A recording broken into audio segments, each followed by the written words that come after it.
Kementerian SDM catat kinerja positif semester pertama 2025.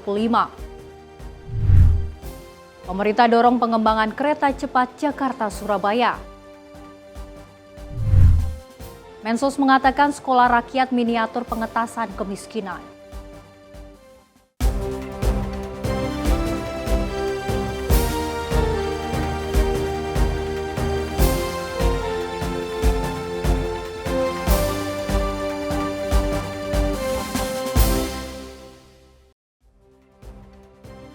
Halo pemirsa, apa kabar? Ruang Kabinet kembali hadir tentunya dengan beragam informasi menarik mengenai agenda dan juga aktivitas dari anggota Kabinet Merah Putih. Bersama saya Louise Ayu, inilah Ruang Kabinet selengkapnya. Kita awali informasi yang pertama pemirsa, ratusan pekerja migran ilegal Indonesia tiba di tanah air usai dideportasi oleh pemerintahan Malaysia. Ratusan PMI ilegal tersebut langsung dibawa ke kantor BP2MI Ciracas, Jakarta Timur pada Kamis malam, di mana Menteri Abdul Qadir Karding pun turut memantau langsung proses pemeriksaan kesehatan.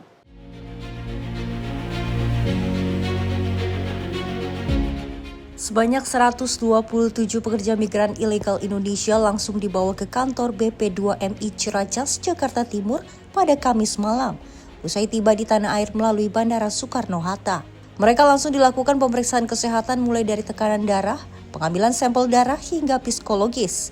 Proses pemeriksaan kesehatan gratis dari Kementerian Kesehatan ini pun turut dipantau langsung oleh Menteri Perlindungan Pekerja Migran Indonesia, Abdul Qadir Karding, untuk memastikan proses berjalan dengan lancar. Ratusan pekerja migran ini dideportasi oleh pemerintah Malaysia saat terjaring razia, lantaran mereka sebelumnya berangkat ke Malaysia untuk bekerja dengan cara non-prosedural. Untuk Jakarta 127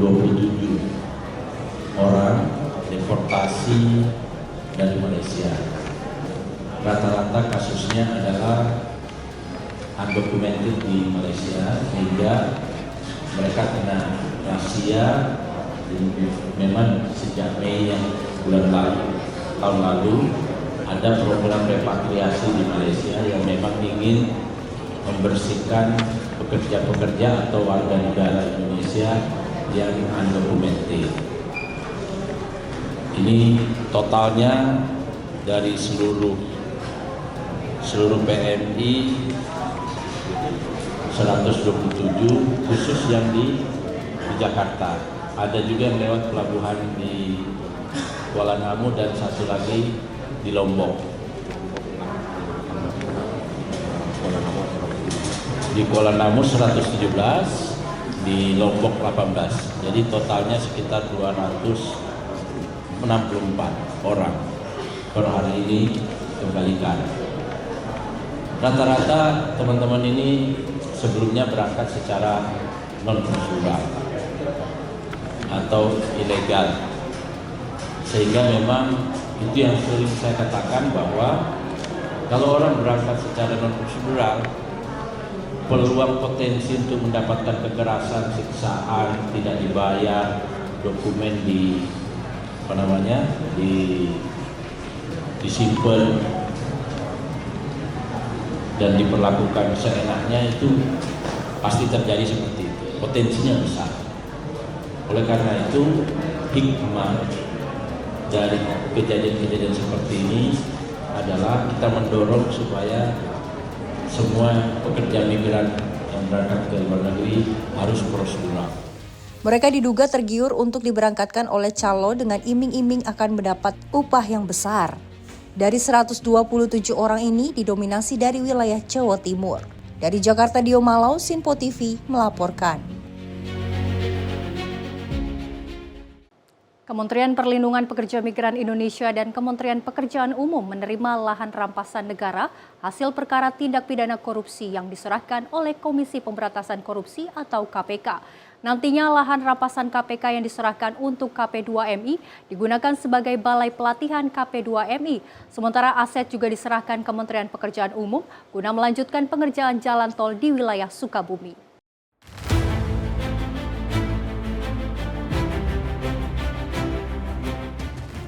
Komisi Pemberantasan Korupsi atau KPK menyerahkan beberapa aset rampasan dari hasil kejahatan tindak kejahatan pidana korupsi kepada Kementerian Perlindungan Pekerja Migran Indonesia dan Kementerian Pekerjaan Umum di kantor KP2MI Jakarta Selatan.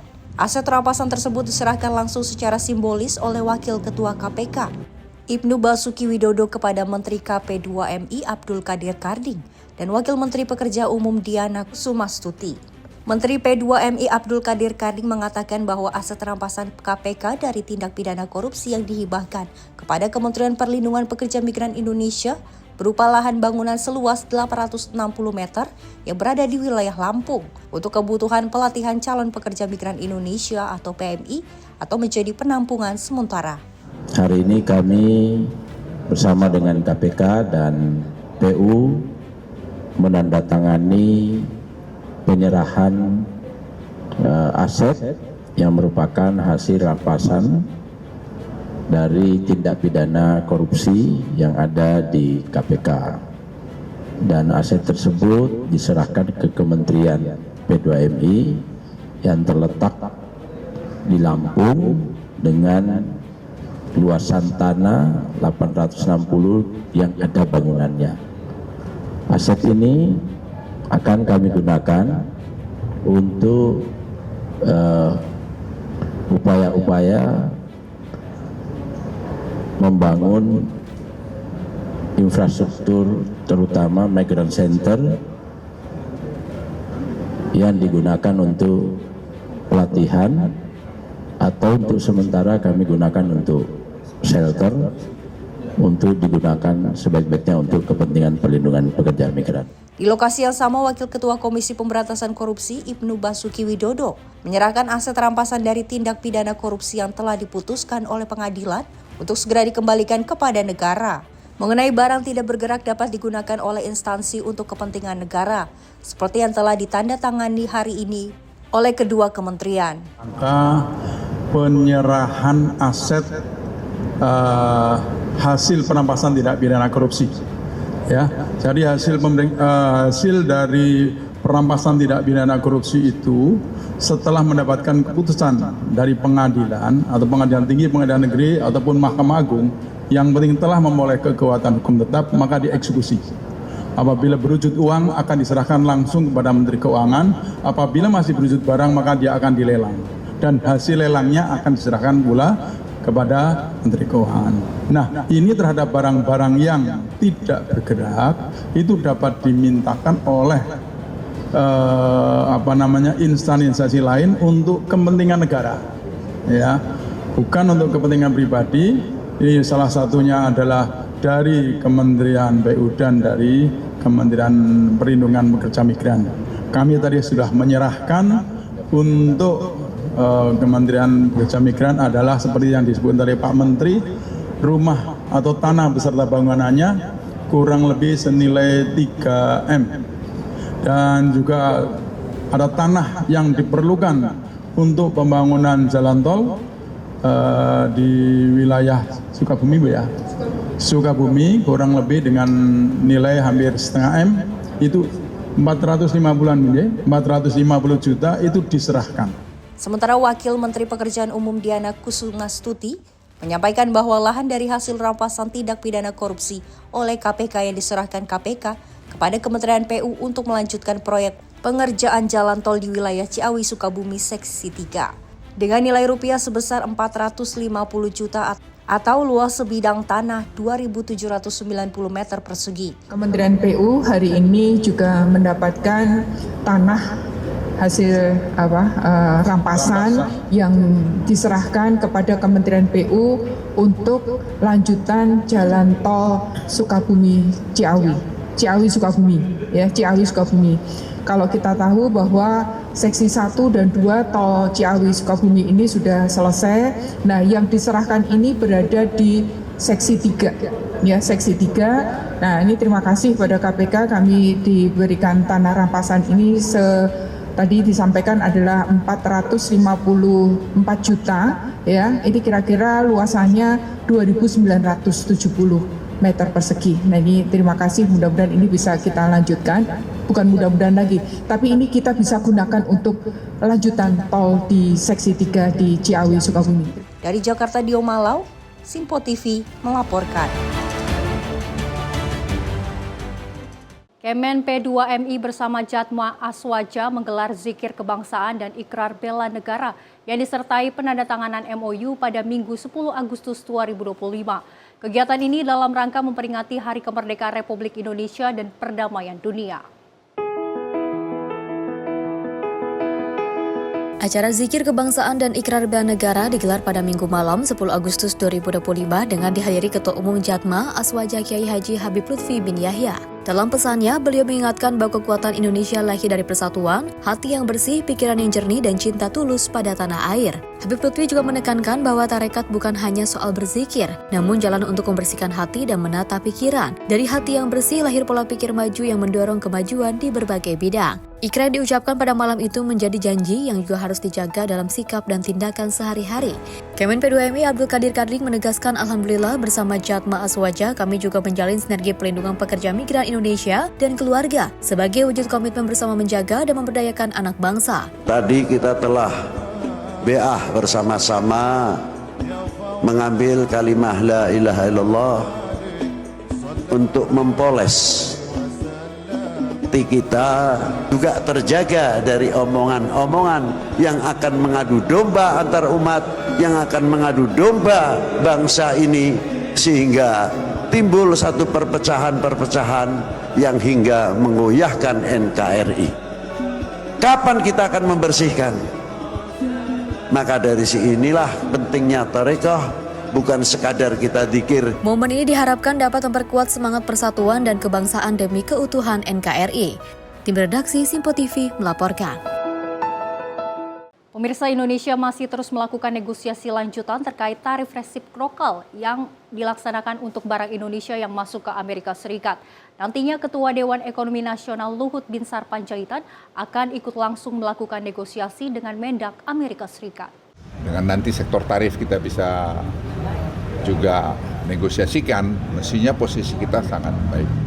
Ketua Dewan Ekonomi Nasional Luhut Binsar Panjaitan berencana akan bertemu dengan Menteri Perdagangan Amerika Serikat Howard Lutnick. Pertemuan tersebut seiring dengan langkah RI melakukan negosiasi lanjutan dengan Amerika Serikat terkait tarif impor resiprokal.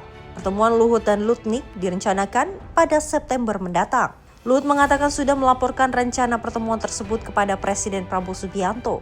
Seiring dengan rencana pertemuan Luhut dengan Lutnick, saat ini sejumlah data yang diperlukan untuk negosiasi tengah disiapkan oleh Menteri Koordinator Bidang Perekonomian, Airlangga Hartarto. Saya kira saya sudah minta waktu izin Presiden untuk bertemu dengan Sekretari Lutnick, karena dia teman baik juga, dan kita lagi lihat mungkin 8-9 bulan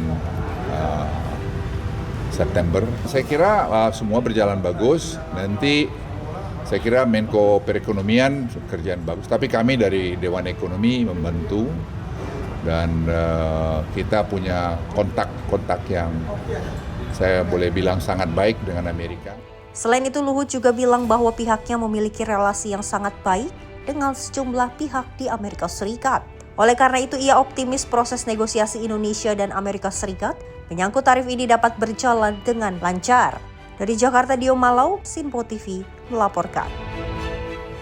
Menteri Luar Negeri RI Sugiono melakukan pertemuan dengan utusan khusus Presiden Republik Korea, Honorable Cho Cheong-sik di Jakarta. Pertemuan tersebut membahas penguatan kerjasama di bidang perdagangan dan juga investasi. Menlu juga menjalin kerjasama dengan WIPO untuk mendukung pembangunan berkelanjutan.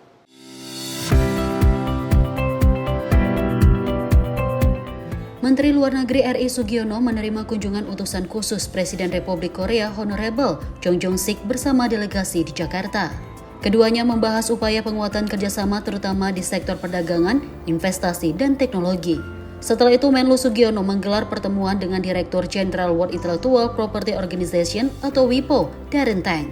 Pertemuan tersebut menegaskan peran strategis kekayaan intelektual sebagai pendorong pembangunan yang berkelanjutan dan inklusif. Dalam kesempatan itu, Menlu Sugiono dan Dirjen WIPO menyaksikan penandatanganan Letter of Intent antara Kemlu RI dan WIPO untuk membentuk program pelatihan bagi para diplomat Indonesia. Kerjasama ini diharapkan dapat membuka peluang lebih besar bagi diplomat Indonesia untuk berperan di kancah global serta meningkatkan daya saing nasional di era ekonomi berbasis inovasi. Tim redaksi Sinpo TV melaporkan. Sementara itu, Menteri Pemberdayaan Perempuan dan Perlindungan Anak, Arifah Fauzi, memperkuat komitmen perempuan sebagai pilar ekonomi inklusif di kawasan Asia Pasifik. Hal itu ia tegaskan dalam kegiatan Epic Women and the Economic Forum atau WEF 2025 pada Senin 11 Agustus 2025.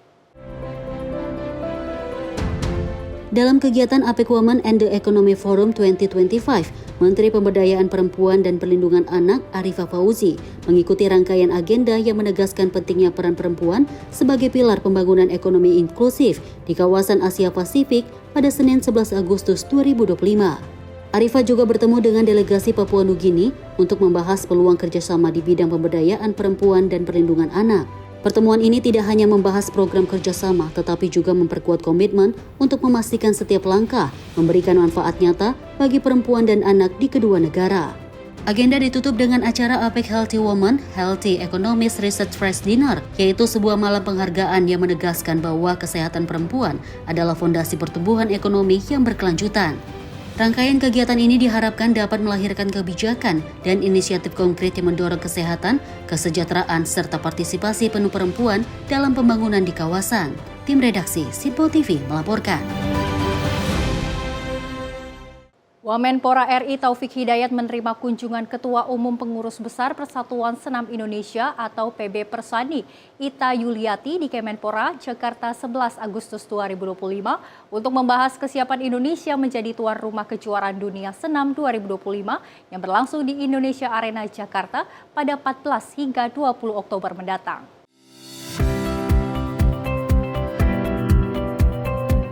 Ketua Umum PB Persani Ita Yuliati menyampaikan terima kasih atas kesempatan melapor kepada Wamenpora. Ia juga menyampaikan perkembangan dukungan sponsor dan pihak terkait. Ia menegaskan PB Persani mempersiapkan segala kebutuhan untuk kesuksesan penyelenggaraan. Harapannya, kegiatan dapat berjalan dengan baik.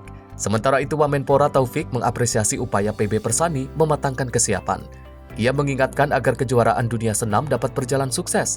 Menurutnya, kerjasama lintas sektor harus diperkuat. Waktu penyelenggaraan yang semakin dekat membuat fokus menjadi sangat penting. Kejuaraan Dunia Senam 2025 akan diikuti 501 atlet dari 82 negara.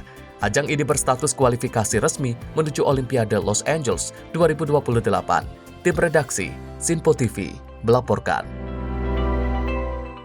Pemerintah memastikan ketersediaan beras nasional dalam kondisi aman dengan stok mencapai 3,9 juta ton. Menko Pangan Zulkifli Hasan menegaskan pelaku usaha yang bekerja sesuai aturan akan dilindungi, namun pelanggar akan ditindak dengan tegas.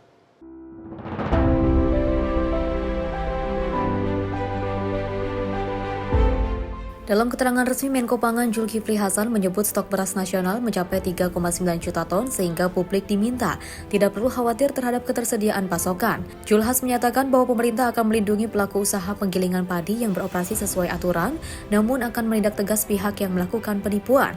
Adapun untuk menjaga stabilitas harga, Bulog diminta mempercepat operasi pasar program stabilisasi, pasokan dan juga harga pangan dari target 2.500 ton per hari menjadi 10.000 ton per hari, terutama di sentra produksi besar di Jawa, Sumatera, Sulawesi, dan Papua.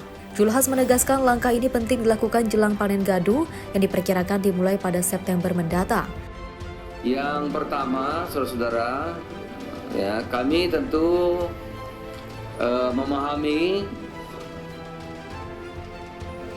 keresahan beberapa pengusaha penggilingan padi yang besar maupun yang kecil, yang sedang, ya.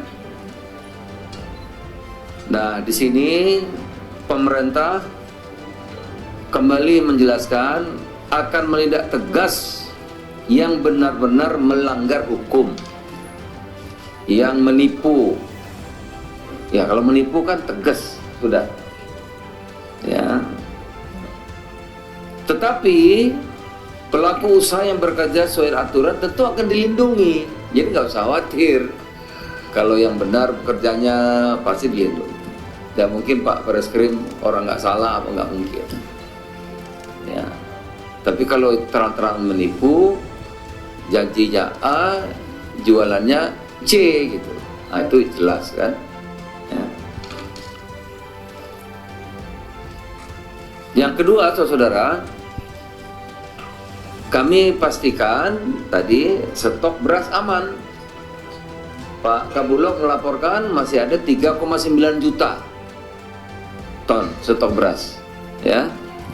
Jadi masyarakat publik tidak usah khawatir, stok kita ada 3,9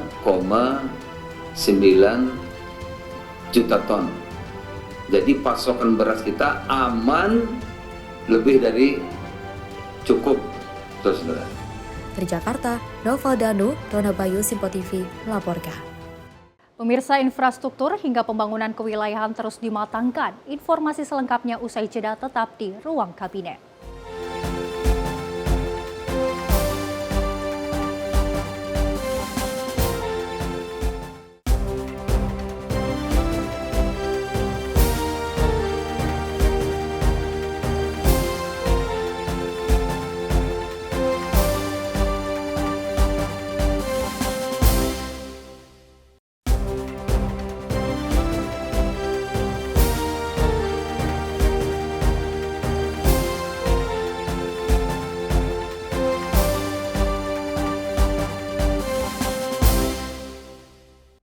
Terima kasih pemirsa, Anda kembali menyaksikan Ruang Kabinet. Informasi kami lanjutkan.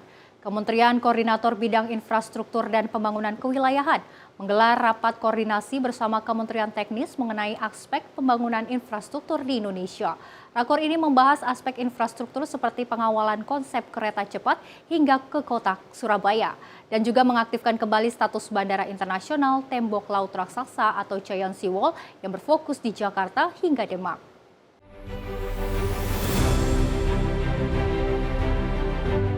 Menteri Koordinator Bidang Infrastruktur dan Pembangunan Kewilayahan Agus Harimurti Yudhoyono memimpin rapat koordinasi dengan jajaran kementerian terkait untuk membahas sejumlah perkembangan terkait infrastruktur di bawah komando kementeriannya. AHY mengungkapkan sesuai sidang kabinet beberapa waktu lalu, menyoroti aspek infrastruktur seperti pengawalan konsep kereta cepat hingga ke kota Surabaya, mengaktifkan kembali status Bandara Internasional Tembok Laut Raksasa atau Giant Sea Wall yang berfokus di Jakarta hingga Demak. Adapun rakor kali ini dihadiri pejabat teknis terkait seperti Menteri Bappenas, Rahmat Pambudi, Menteri Perhubungan Dudi Purwagandi, Wakil Menteri Pekerjaan Umum Osi Dermawan, Wamen Perumahan dan Kawasan Permukiman, Wamen Keuangan Suhasil Nazar. Yang pertama terkait dengan isu bidang pemerataan pembangunan wilayah dan juga tata ruang termasuk transmigrasi. Kita akan cek seberapa jauh progres dari program Integrated Land Administration and Spatial Planning. Jadi kita ingin meyakinkan bahwa ini bergerak, tentu ada koridor waktu sampai dengan 4 tahun ke depan. Kita ingin cek sampai dengan di mana saat ini. Yang kedua, isu terkait dengan kebijakan satu tata ruang, One Spatial Planning Policy, termasuk juga di dalamnya ada kaitan dengan One Map Policy dan juga integrasi dengan satu data Indonesia. Jadi proses digitalisasi juga tidak terlepas dari semangat kita menghadirkan tata ruang wilayah nasional yang menjadi panglima pembangunan. Karena tanpa tata ruang, pembangunan bisa semeraut, bisa asal-asalan, tumpang tindih dan bermasalah di kemudian hari. Dari Jakarta, Max Jur Kamera, Tio Malau, Simpo TV melaporkan.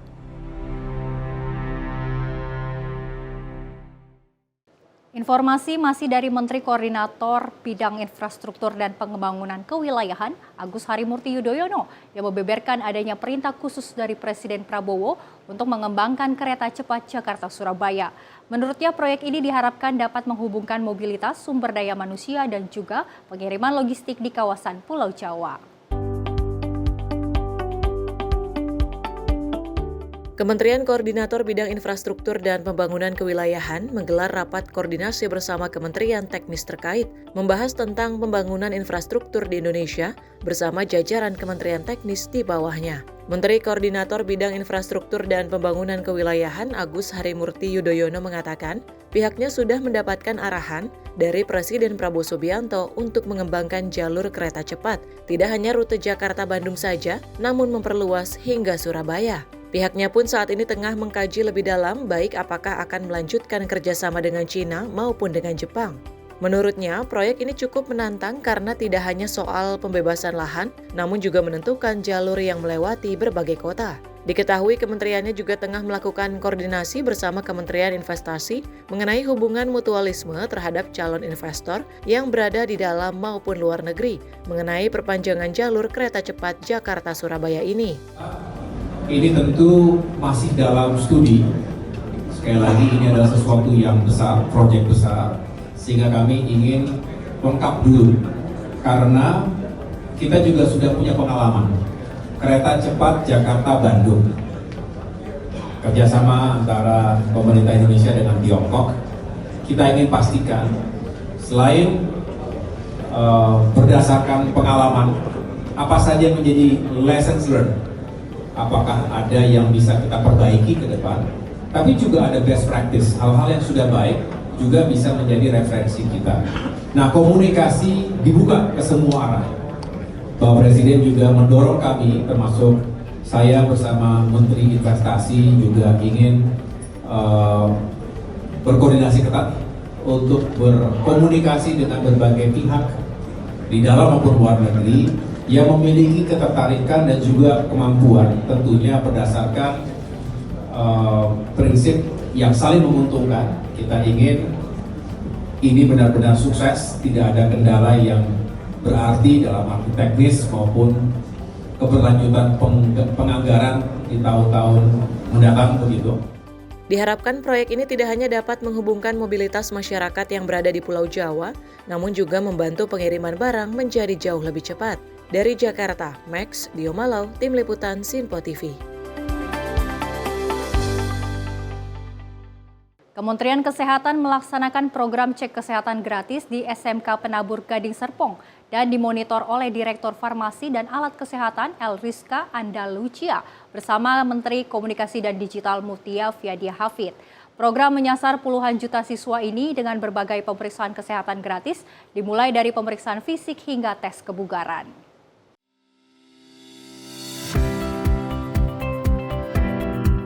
Kementerian Kesehatan Republik Indonesia melalui program cek kesehatan gratis menargetkan pemeriksaan bagi 58,3 juta siswa di 282.000 sekolah seluruh Indonesia. Di Tangerang Selatan, Direktur Farmasi dan Alat Kesehatan Rizka Andalucia bersama Menteri Komunikasi dan Digital Mutia Hafid meninjau langsung pelaksanaan program di SMPK Penabur Gading Serpong. Hari ini kita berada di Sekolah Penabur dengan Bu Kemenkominfo Digi melakukan launching cek kesehatan gratis untuk anak sekolah untuk mensukseskan program PHTC Bapak Presiden, yaitu cek kesehatan gratis.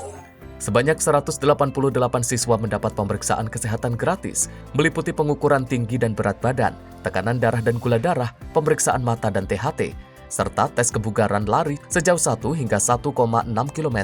Program ini juga memberikan edukasi pentingnya gaya hidup sehat bagi anak-anak sejak usia dini. Halo, perkenalkan nama saya Leo Bayu Prasetyo, kelas 7A dari SMPK Penabur Gading Serpong. Saya sangat senang dalam kegiatan cek kesehatan gratis ini. Melalui program cek kesehatan gratis ini, Kemenkes berharap siswa dapat mengetahui kondisi kesehatan sejak dini dan menerapkan pola hidup sehat hingga dewasa. Program cek kesehatan gratis menjadi bagian dari upaya Kementerian Kesehatan untuk menjamin layanan kesehatan yang terjangkau bagi anak sekolah. Dengan target jutaan siswa di ratusan ribu sekolah, program ini diharapkan mampu menjadi fondasi bagi terbentuknya generasi sehat dan berdaya saing. Tim redaksi Sinpo TV melaporkan. Informasi lainnya dari Kementerian Pendidikan Tinggi, Sains dan Teknologi yang menggelar audiensi dengan American Indonesian Exchange Foundation dalam rangka penguatan kerjasama dan peningkatan kualitas SDM Indonesia. Kerjasama itu akan dilakukan melalui perluasan akses pemberian beasiswa untuk pendidikan di Amerika Serikat. Kementerian Pendidikan Tinggi, Sains dan Teknologi menggelar audiensi dengan American Indonesia Exchange Foundation pada Rabu 13 Agustus 2025.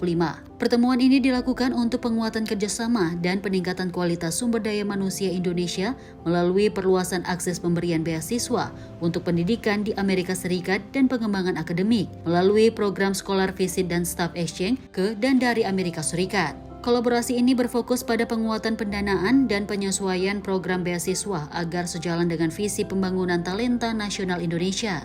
Menteri Pendidikan Tinggi, Sains dan Teknologi Brian Yuliarto mengajak berbagai pihak, terutama lembaga dan institusi pendidikan di Amerika Serikat untuk berpartisipasi dalam skema pendanaan beasiswa. Langkah ini diambil mengingat tingginya minat dan jumlah pelamar dari Indonesia untuk melanjutkan studi di Amerika Serikat. Dari Jakarta, tim redaksi Sinpo TV melaporkan. Pemirsa, Menteri Komunikasi dan Digital Mutia Hafid menegaskan pentingnya pemerataan konektivitas digital di wilayah 3T sebagai bagian dari pemerataan nasional. Ia menyampaikan bahwa sinergi Kemkom Digi dan TNI diperlukan untuk menjaga keamanan infrastruktur digital dan menangkal ancaman cyber serta penyebaran hoaks.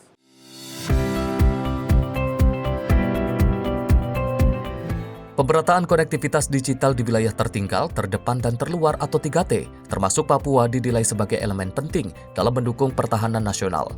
Menteri Komunikasi dan Digital Mutia Hafid menyampaikan bahwa kerjasama antara Kemkom Digi dan TNI telah berhasil membuka akses digital di berbagai wilayah strategis. Saat memberikan pembekalan kepada Pasis Dikrek 66 Seskuat di Bandung, Mutia mengapresiasi peran aktif TNI dalam menentukan lokasi prioritas konektivitas dan menjaga keamanan infrastrukturnya. Ia menekankan bahwa tantangan pertahanan kini tidak hanya fisik, tetapi juga hadir dalam bentuk ancaman digital yang kian kompleks. Karena itu dunia digital menjadi dunia yang amat penting dipahami tidak hanya oleh orang-orang yang terkait dengan industri ini, tidak hanya kementerian yang mengurusi ini, tidak hanya ASN-ASN yang mengurusi ini, tapi juga terutama teman-teman yang memang bertugas dan diamanahkan menjadi garda terdepan bangsa di pertahanan negara, khususnya teman-teman di militer. Karena kaitannya amat erat dengan pertarungan geopolitik global. Jadi di tahun 2024 akhir sampai 2025 sampai saat ini kita sudah menghubungkan cukup banyak titik di Papua dan bekerja sama erat juga dengan teman-teman TNI khususnya yang bertugas di sana, baik dalam kerangka pengamanannya dan juga memilih titik-titiknya. Karena kita tahu di sana tidak hanya digunakan untuk komunikasi semata, tapi juga sebagai alat pertahanan di timur Indonesia. Mutia juga mengingatkan tentang resiko dari masuknya layanan satelit asing dan derasnya arus data lintas negara yang berpotensi mengganggu keamanan nasional. Selain itu, maraknya hoaks di ruang digital menjadi alasan pentingnya keterlibatan TNI dalam menjaga kestabilan informasi dan pertahanan siber Indonesia. Tim redaksi Sinpo TV melaporkan. Sekretaris Jenderal Kementerian Pertahanan Letjen TNI Tribudi Utomo mengungkapkan bahwa pelaksanaan misi airdrop atau bantuan kemanusiaan ke Gaza telah dipersiapkan dengan matang oleh Royal Jordania Air Force. Tri menjelaskan keamanan dan titik lokasi penjatuhan bantuan telah dipastikan steril demi kelancaran dan juga keselamatan misi. Sekjen Kementerian Pertahanan Letjen TNI Tribudi Utomo menegaskan bahwa misi airdrop bantuan kemanusiaan untuk Gaza telah dipersiapkan dengan matang melalui koordinasi dengan Royal Jordania Air Force. Terdapat 10 titik penjatuhan bantuan yang telah diperiksa dan dipastikan steril sehingga keselamatan personil dan keberhasilan misi dapat terjamin. Selain itu, Tri juga menjelaskan Royal Jordania Air Force telah membuka koridor khusus pada tanggal 1 hingga 24 Agustus 2025 untuk memberikan akses pengiriman bantuan kemanusiaan ke Gaza, Palestina. Jadi ini kita merupakan suatu tim yang sudah disiapkan oleh Royal Jordania Air Force.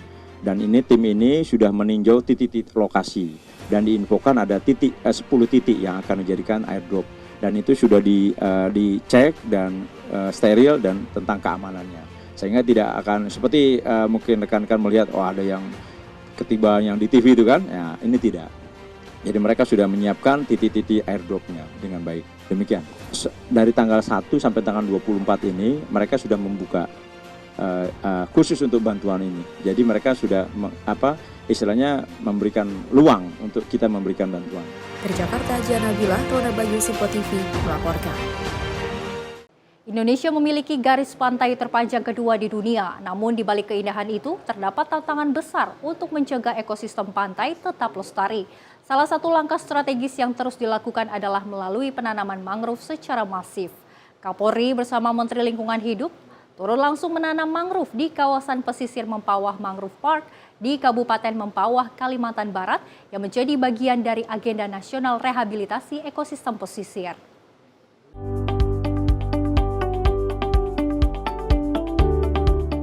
Kapolri bersama Menteri Lingkungan Hidup menanam mangrove di pesisir Mempawah Mangrove Park, Kabupaten Mempawah, Kalimantan Barat. Kegiatan ini merupakan bagian dari agenda nasional rehabilitasi ekosistem pesisir.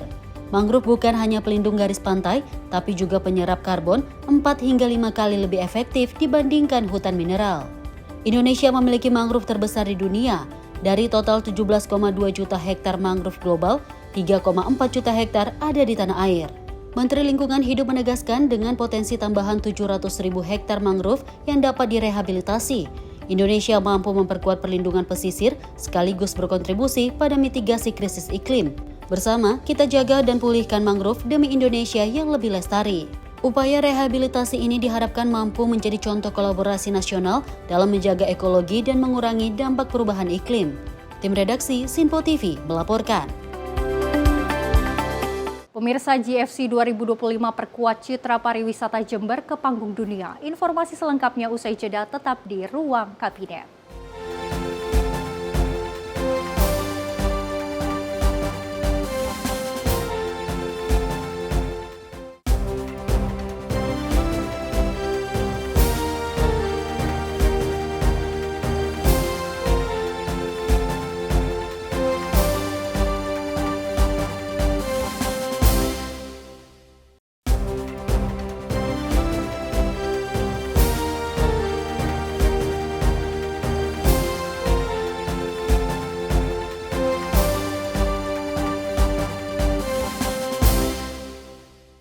Terima kasih pemirsa, Anda masih menyaksikan Ruang Kabinet dan informasi kami lanjutkan.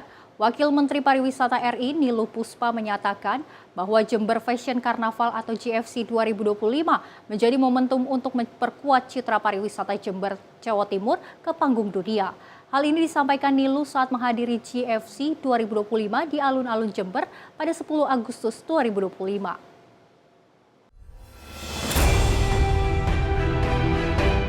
Wakil Menteri Pariwisata RI Niluh Puspa turut hadir dalam kemeriahan Jember Fashion Carnaval atau JFC 2025 pada Minggu 10 Agustus 2025. Mengusung tema Evolution, perpaduan evolusi, kemewahan, dan inovasi. JFC 2025 menampilkan parade kostum spektakuler yang memadukan kekayaan budaya Nusantara dengan sentuhan modern. Dalam kesempatan itu, Wamenpar menyatakan bahwa Jember Fashion Carnival atau JFC 2025 menjadi momentum untuk memperkuat citra pariwisata Jember, Jawa Timur ke panggung dunia, sekaligus meningkatkan kunjungan wisatawan ke wilayah tersebut. Wamenpar Niluh juga menyatakan bahwa event ini merupakan event tahunan yang menjadi identitas Jember sejak 2003. Tidak hanya itu, JFC juga selalu masuk dalam kalender event yang diinisiasi oleh Kemenpar, yaitu Karisma Event Nusantara.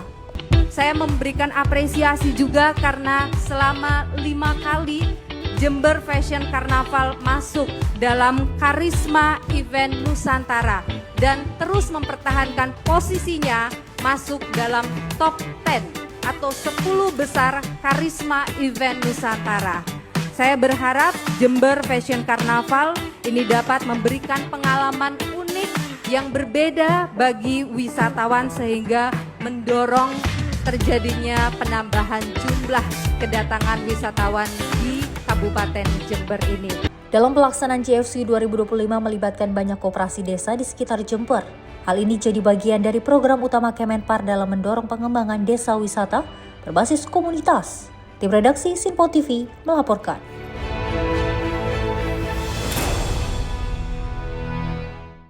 Festival Internasional Bunga Tomohon atau TIFF 2025 berlangsung meriah di Sulawesi Utara. Menteri Pariwisata Widianti turut menghadiri festival serta mengapresiasi kolaborasi Pemprov Sulawesi Utara dan Pemko Tomohon yang berhasil menggelar acara bergengsi ini. Kementerian Pariwisata dan Ekonomi Kreatif Republik Indonesia mengungkapkan kepuasan atas penyelenggaraan Tomohon International Flower Festival atau TIFF 2025. Menteri Pariwisata Widianti menyampaikan apresiasi kepada pemerintah Provinsi Sulawesi Utara, pemerintah Kota Tomohon, serta seluruh elemen masyarakat yang terlibat dalam mensukseskan acara ini. Fakta menarik, TIFF telah menjadi bagian dari karisma event Nusantara selama 4 tahun berturut-turut. Hal ini membuktikan bahwa TIFF merupakan event tunggal dan juga berkualitas, serta berkontribusi pada peningkatan jumlah wisatawan. Tak hanya menyuguhkan parade bunga yang mewah, TIFF 2025 berlangsung selama 5 hari, mulai 8 hingga 12 Agustus 2025. Kementerian Pariwisata akan terus mendukung penguatan tata kelola event daerah seperti TIFF melalui peningkatan kapasitas sumber daya manusia, penguatan ekosistem kreatif, serta promosi yang lebih luas ke pasar internasional. Semoga festival ini terus tumbuh sebagai simbol kebanggaan Indonesia. Dari Tomohon, kita kirim pesan kepada dunia, inilah Indonesia, indah dalam keberagaman, kuat dalam sinergi, besar dalam budaya. Dengan rangkaian acara yang padat dan meriah, TIFF 2025 diharapkan mampu menarik lebih banyak wisatawan, baik domestik maupun mancanegara. Tim redaksi Simpo TV melaporkan. Dalam rangka memperingati 80 tahun kemerdekaan Indonesia, Kementerian Kebudayaan meluncurkan perangko dengan tema para pendiri bangsa. Peluncuran ini ditunjukkan untuk menghormati jasa pahlawan yang sudah berjuang demi kemerdekaan Indonesia.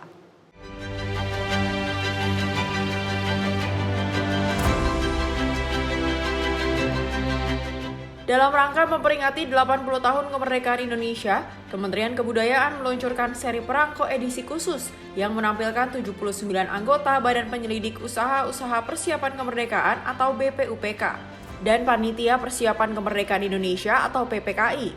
Menteri Kebudayaan Fadlizon menyampaikan, peluncuran perangko pendiri bangsa ditujukan untuk memberikan penghargaan kepada para pendiri bangsa yang telah berjuang demi kemerdekaan Indonesia. Fadli juga berharap perangko ini tidak hanya menjadi bentuk penghargaan, tetapi juga media edukasi bagi generasi muda. Dalam acara ini juga turut hadir perwakilan dari 17 keluarga para pendiri bangsa. Kehadiran mereka menjadi simbol pengakuan dan penghormatan atas jasa-jasa yang telah diberikan oleh para leluhur dalam perjuangan kemerdekaan. Kegiatan peluncuran perangko pendiri bangsa ini kita laksanakan dalam rangkaian peringatan 80 tahun Indonesia Merdeka, dilaksanakan oleh Kementerian Kebudayaan sebagai penghargaan. Ini di bawah Direktorat Sejarah dan Museum sebagai penghargaan kepada para pendiri bangsa. Jadi kami mengumpulkan anggota-anggota BPUPK, Badan Persiapan Usaha Kemerdekaan Indonesia, BPUPKI, dan PPKI yang jumlahnya 79 orang untuk dibuatkan perangkonya. Dan perangko peringatan ini juga merupakan bagian dari satu penghargaan, apresiasi, pengakuan tentu saja bahwa kita merdeka 80 tahun ini tidak mungkin bisa kita nikmati tanpa ada perjuangan dari para pendiri bangsa, dari tokoh-tokoh proklamator, Dwi Tunggal, Soekarno, Hatta, dan para pendiri bangsa lain yang banyak sekali, termasuk para pejuang dan pahlawan-pahlawan tak dikenal gitu ya. Nah, kita menyaksikan bahwa keluarga perwakilan 17 dari para pendiri bangsa ini juga hadir, dan juga kita berharap ini juga salah satu bentuk apresiasi dan juga edukasi terutama bagi generasi muda bahwa para pendiri bangsa inilah yang berjasa dan supaya kita mengenal nama-nama mereka gitu. Putra bungsu Presiden pertama Indonesia, Guru Soekarno Putra, juga turut hadir dalam acara peluncuran ini. Dirinya pun berterima kasih kepada pemerintah yang sudah meluncurkan perangko dengan edisi ini yang bisa membuat generasi muda mengenal tokoh-tokoh pejuang bangsa Indonesia. Ya, saya berterima kasih sebagai keluarganya Bung Karno, berterima kasih kepada pemerintah dalam hal ini melalui Pak Menteri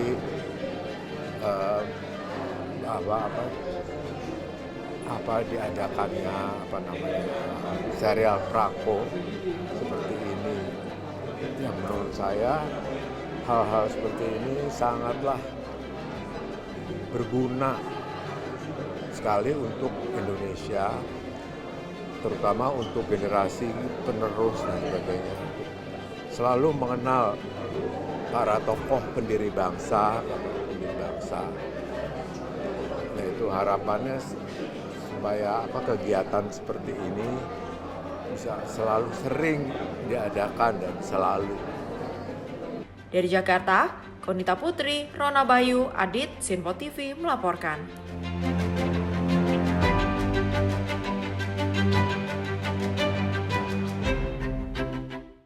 Kementerian SDM mencatat capaian positif pada semester pertama 2025 dengan peningkatan produksi energi, perluasan akses listrik, dan pemanfaatan energi terbarukan sesuai target pemerintah. Menteri SDM Bahlil Lahadalia menyatakan bahwa pertumbuhan produksi migas, batubara, listrik, dan biodiesel ini mendukung ketahanan energi yang menghematkan devisa nasional.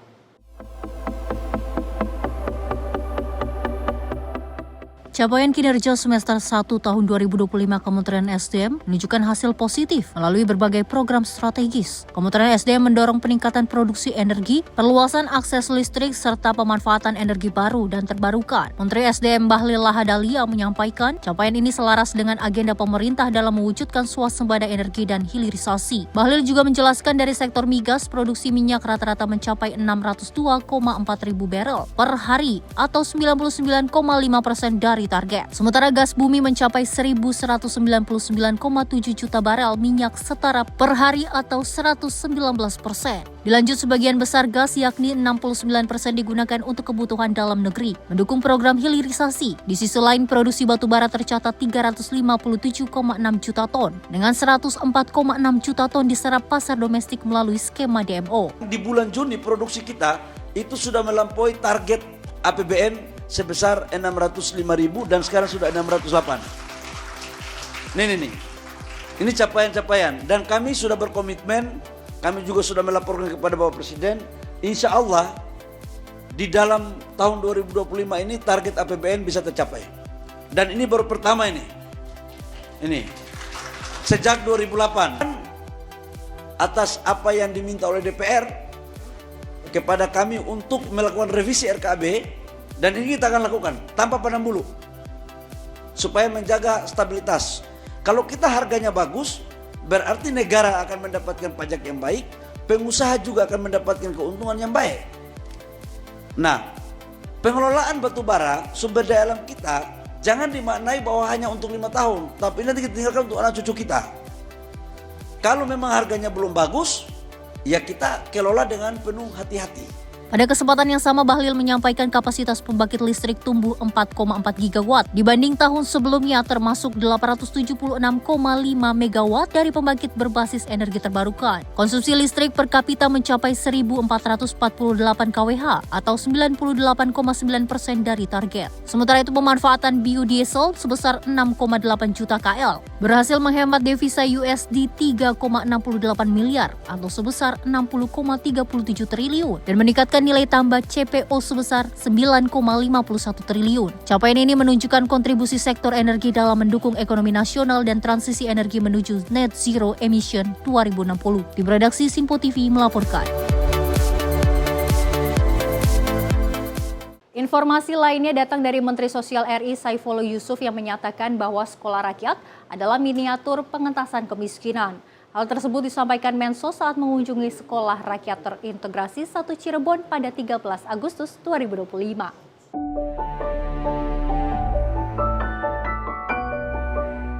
Menteri Sosial RI Saifullah Yusuf mengunjungi Sekolah Rakyat Terintegrasi 1 Cirebon pada Rabu 13 Agustus 2025.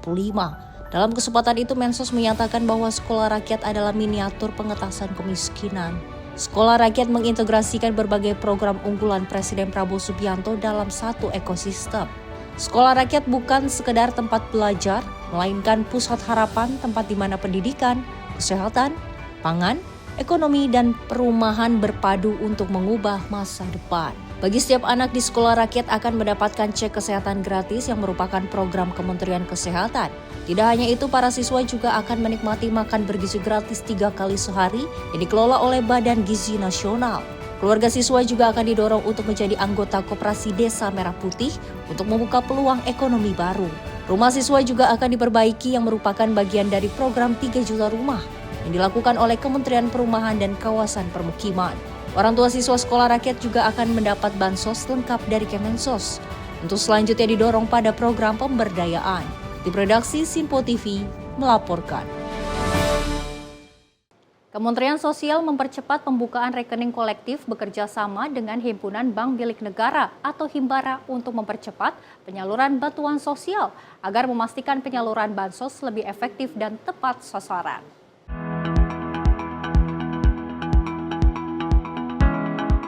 Kementerian Sosial mempercepat pembukaan rekening kolektif bekerja sama dengan Himpunan Bank Milik Negara atau Himbara untuk penyaluran bantuan sosial berdasarkan hasil pemuktahiran data Tunggal Sosial Ekonomi Nasional atau DTSN oleh Badan Pusat Statistik. Saifullah Yusuf menjelaskan dalam pemuktahiran penerima bansos yang dilakukan oleh BPS, seringkali ditemukan inclusion dan exclusion error yang akan mempengaruhi keluarga penerima manfaat dalam mendapatkan bantuan dari pemerintah. Untuk itu, Gus Ipul mengemukakan pihaknya telah berdiskusi dan mencari jalan keluar bersama Himbara agar pembukaan buku rekening kolektif tersebut bisa lebih dipercepat. Karena sebagaimana yang kita ketahui, setiap 3 bulan kita menyalurkan bansos. Dan penyaluran itu didasarkan pada hasil pemutakhiran data BPS yang paling terakhir. Pemutakhiran itu selalu saja kita temukan adanya penerima manfaat yang baru yang belum memiliki nomor rekening. Maka itu kita setiap 3 bulan sekali ketika mau menyalurkan bansos berpedoman pada DTSN yang telah dimutakhirkan oleh BPS, itulah kita membuka rekening bagi keluarga penerima manfaat yang belum memiliki rekening. Nah, salah satu masalahnya adalah bahwa ketika burekol ini dilakukan, Himbara atau perbankan memerlukan waktu yang lumayan cukup panjang. Kami diskusi mencoba mencari jalan supaya bisa lebih cepat, karena insya Allah setiap 3 bulan akan ada burekol. Alhamdulillah, setelah melakukan diskusi lebih dari 1 jam, kami menemukan solusi yang insya Allah solusi ini bisa mempercepat pembukaan rekening kolektif, nanti dilanjutkan dengan pembagian kartu kepada penerima manfaat di rumah masing-masing. Lebih lanjut, ia menegaskan penyaluran bansos tetap berpedoman pada DTSN yang telah dimuktahirkan oleh BPS. Adapun Mensos mengungkapkan ada lebih dari 100.000 penerima bantuan sosial yang anomali atau seharusnya tidak menerima bantuan. Dari Jakarta, Dio Malau, Simpo TV melaporkan. Menteri Sosial RI Saifullah Yusuf menginstruksikan pengadaan sekitar 15.000 laptop untuk siswa sekolah rakyat yang dilakukan secara transparan. Mensos juga menyatakan tidak akan segan melaporkan oknum anak buahnya sendiri jika bermain dan terbukti melanggar hukum terkait pengadaan laptop ini. Menteri Sosial RI Saifullah Yusuf menginstruksikan pengadaan sekitar 15.000 laptop untuk siswa sekolah rakyat dilakukan secara transparan, memenuhi seluruh ketentuan yang berlaku dan tidak boleh ada penyimpangan. Gus Ipul juga menekankan tidak akan segan melaporkan oknum anak buahnya sendiri jika bermain dan terbukti melanggar hukum terkait pengadaan laptop ini. Laptop ini dinilai menjadi jembatan bagi siswa mengembangkan potensi diri dengan dilengkapi spesifikasi memadai, aplikasi pendidikan dan akses internet untuk menunjang pembelajaran. Saat ini pengadaan laptop tengah berproses, di mana untuk tahap pertama akan disalurkan sebanyak 9.700 unit pada tahun ajaran 2025-2026. Mensos menuturkan untuk pembagian 9.700 laptop akan dimulai pada akhir Agustus 2025 atau paling lambat September 2025. Nantinya setiap siswa sekolah rakyat akan mendapatkan 1 unit laptop. Dan saya sudah perintahkan untuk melakukan pengadaan dengan transparan, memenuhi ketentuan dan tidak boleh ada penyimpangan. Tim redaksi Simpo TV melaporkan. Dan pemirsa, informasi tadi sekaligus menutup perjumpaan kita pada Ruang Kabinet edisi kali ini. Saya Louis Ayu mewakili kerabat kerja yang bertugas pamit undur diri. Terima kasih atas kebersamaan Anda. Sampai jumpa.